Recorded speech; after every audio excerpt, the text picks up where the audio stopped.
Welcome to Gopal Sir Classes. Please subscribe and like for more updates. आज हम लोग start करेंगे chapter exponent. तो सबसे पहले समझते हैं कि एक्सपोनेंट है क्या। जैसे यहाँ पर एक नंबर है 3 टू द पावर 5, तो यहाँ जो ये 3 है और पावर में है 5, तो 3 को हम लोग कहते हैं बेस और 5 को एक्सपोनेंट, इंडेक्स या पावर भी बोलते हैं। 3 टू द पावर 5 इसी फॉर्म में मेरा एक्सपोनेंट लिखा जाएगा, यानी कि बेस होगा और पावर होगा। अब 3 टू द पावर 5 है, इसको सॉल्व करना है। 3 टू द पावर 5 मीन्स हो गया कि 3 को 5 टाइम्स मल्टीप्लाई करना है। 5 टाइम्स मल्टीप्लाई किए तो 243।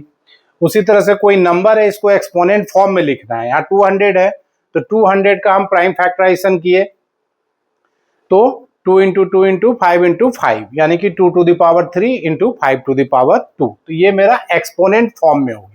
एक्सपोनेंट कोई भी नंबर है, इसको एक्सपोनेंट फॉर्म में लिखने आएगा, या फिर एक्सपोनेंट फॉर्म में गिवन है तो उसका वैल्यू क्या होगा ये निकालने आएगा। तो ये एक्सपोनेंट हो गया। अब इस पर कुछ लॉ है जिसको हम वन बाय वन समझेंगे इसी वीडियो में, वन बाय वन सब। फर्स्ट है मेरा प्रोडक्ट लॉ।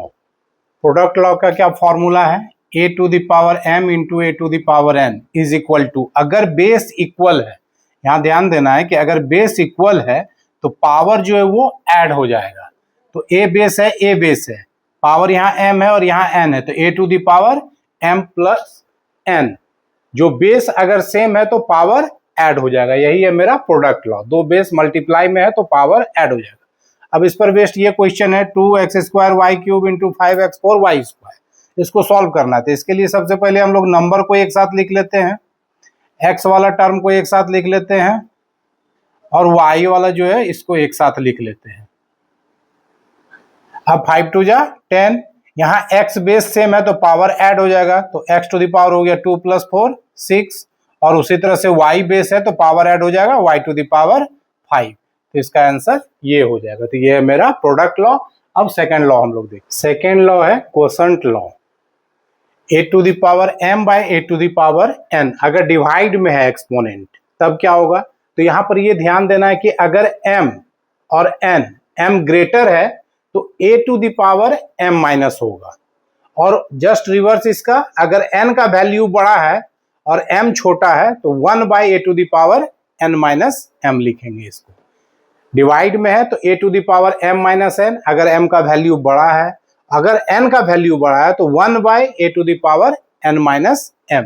यहाँ पर जैसे x to the power 5 by x to the power 3, तो यहाँ पर m का वैल्यू 5, ये ग्रेटर है तो इसका वैल्यू हो जाएगा x टू द पावर 3 ऊपर जाएगा माइनस, तो x to the power 5 minus 3 यानी कि x स्क्वायर। इसी तरह से 15a square by 5a to the power 10, तो यहाँ 5 3 जब 15 कैंसिल हो गया। अब a का पावर नीचे बेस में 10 जो है वो ग्रेटर है और 2 स्मॉलर है, तो ये 2 नीचे शिफ्ट करेंगे हम लोग, तो 3 बाय हो गया a to the power 10 minus 2, यानी कि 3 by a to the power 8। इसका आंसर हो जाएगा 3 by a to the power 8। तो यहाँ ध्यान रखना है कि m या n इस दोनों में से कौन ग्रेटर है, इसको केवल ध्यान रखना है। थर्ड लॉ है मेरा पावर लॉ।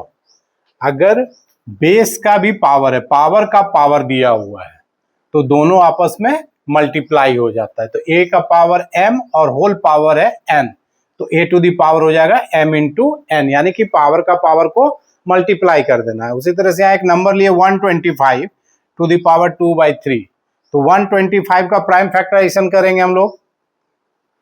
तो इसको चूंकि बेस में यहाँ 3 है तो 3 नंबर में ही इसको हमको फैक्टराइज करना है। तो 5 से अगर करते हैं तो 25 फिर 5, तो 125 को हम लोग लिख सकते हैं 5 टू द पावर 3 का होल पावर 2 बाई 3। अब पावर लॉ के अकॉर्डिंग पावर का पावर मल्टीप्लाई हो जाएगा, तो 3 इंटू 2 बाई 3, 3 कैंसिल हो गया, 5 का स्क्वायर, तो इसका वैल्यू हो जाएगा 25।